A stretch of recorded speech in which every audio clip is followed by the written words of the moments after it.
The Lockheed Skunk Works, California. Generations of deep black aircraft were built here.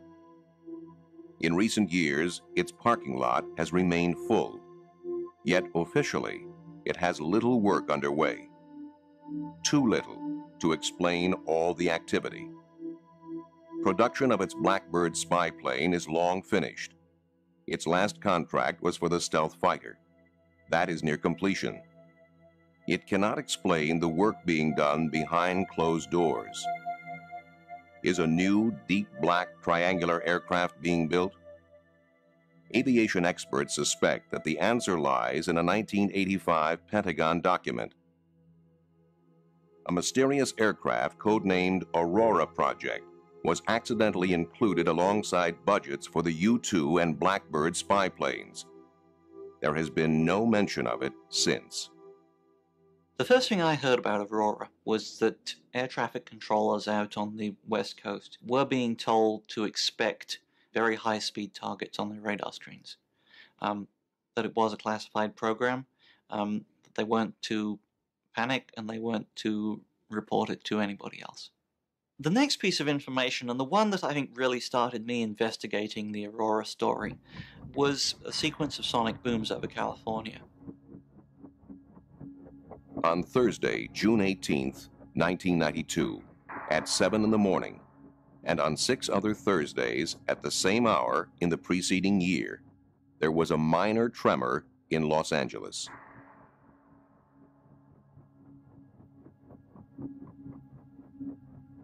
Spurred on by telephone calls from worried residents, Jim Morey of the U.S. Geological Survey set out to discover what was causing this unusually punctual earthquake. At his disposal is a network of seismic recording stations. He quickly established that it was a double sonic boom from a supersonic aircraft. Morey compared the signature of the aircraft's sonic boom with the patterns produced by those of the space shuttle landing outside of Los Angeles and by the SR-71 Blackbird on its world speed record transcontinental flight in 1991. It was completely different. The size and spread of the boom was unique. We actually have quite a few sonic booms in Southern California. One of the reasons is that the space shuttle lands at Edwards Air Force Base, which is in the desert here. It's possible to tell the direction, the speed, and the height of the object that's producing the sonic boom if you have good instrumental recording. So for these mystery booms that we saw, it's clear that they are flying offshore. Because we don't have any stations there, we don't have very much data, so we really couldn't get an accurate estimate of how fast that particular object was traveling. All we can really say is it was traveling faster than the speed of sound. One of the possibilities that it could be meteorite, and there are instances of meteorites producing similar booms. Obviously, though, a meteorite happening every Thursday morning seems a little unlikely. The official explanation was that U.S. Navy fighters were responsible, but few experts were convinced. The breakthrough came when Bill Sweetman received an eyewitness drawing of what he felt could only be the Aurora. I'd written a couple of Aurora stories suggesting that the evidence was accumulating that something was out there. And I received in the mail a sketch and a note from a man named Chris Gibson. This eyewitness is one of the best in the business. Chris Gibson was a member of Britain's Royal Observer Corps. He was part of their elite international recognition team, one of the top military aircraft observers in the world. One day, in 1989, while working on an oil rig in the North Sea, a colleague called Chris outside. There was a formation of 4 aircraft. The lead aircraft was a KC-135 Stratotanker, and off its port side were 2 F-111 fighter bombers. Off the tail of the KC-135 Stratotanker was a black triangular aircraft that had no wings, no tail, a perfect triangle, and there's nothing that I've ever seen before looked like that, which was an unusual occurrence because I'm trained in instant recognition by the Royal Observer Corps, and if I didn't know what it was, it's not in any books. This shape and the sonic booms told Bill Sweetman a great deal. If you're looking at an aircraft that is designed to fly at what's loosely called hypersonic speeds at 5 or 6 times the speed of sound or upwards. There are several things that become absolutely essential. One is that you require a very high degree of sweepback on the wing leading edges. Otherwise, you start getting into severe problems of drag and aerodynamic heating.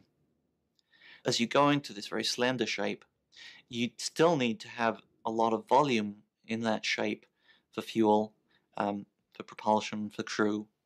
And the best way to provide that is to blend the wing and the body together. You get a very characteristic, highly blended triangular shape, which is, in plan view, identical to what Chris saw.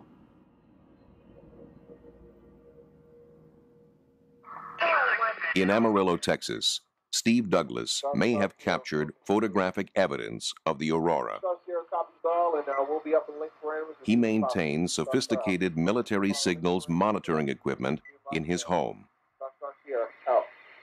I think it was March 23rd, 1992. I was back here in my office when the house was shook by what sounded like a large sonic boom. I'd heard a lot of sonic boom before, so I know how they sound, but this one seemed to continue. It wasn't just a crack boom and left. It was a rather large shudder that you could feel in your chest, and the windows vibrated. And that's when I saw this very high-speed aircraft flying over the house at incredible rates. I grabbed my camera, knowing it was something different, especially because of the way the contrail worked. The Donuts on a Rope contrail is produced by no conventional aircraft. Its engine noise is also unique. It's a deep, thrumming, regular, pulsing, booming noise, like somebody unzipping the sky. You feel it more in your chest than you hear it. It doesn't sound like a jet. It doesn't sound like a rocket. It's just very unique and an amazing sound. The Donuts on a Rope contrail has been reported from around the world. This never-before-seen footage was taken by an amateur cameraman from a transatlantic passenger jet. It is very hard to hide an aircraft like the Aurora. Steve switched on his radios.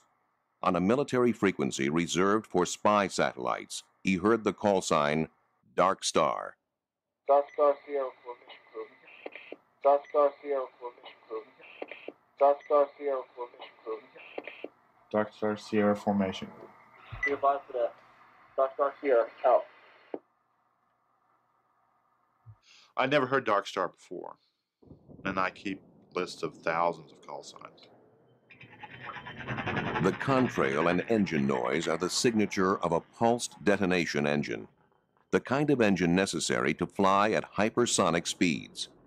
With a cruising speed of 5,300 miles per hour, Mach 8, operating in near orbit at an altitude of 50 to 80 miles, the Aurora could reach anywhere in the world in 3 hours.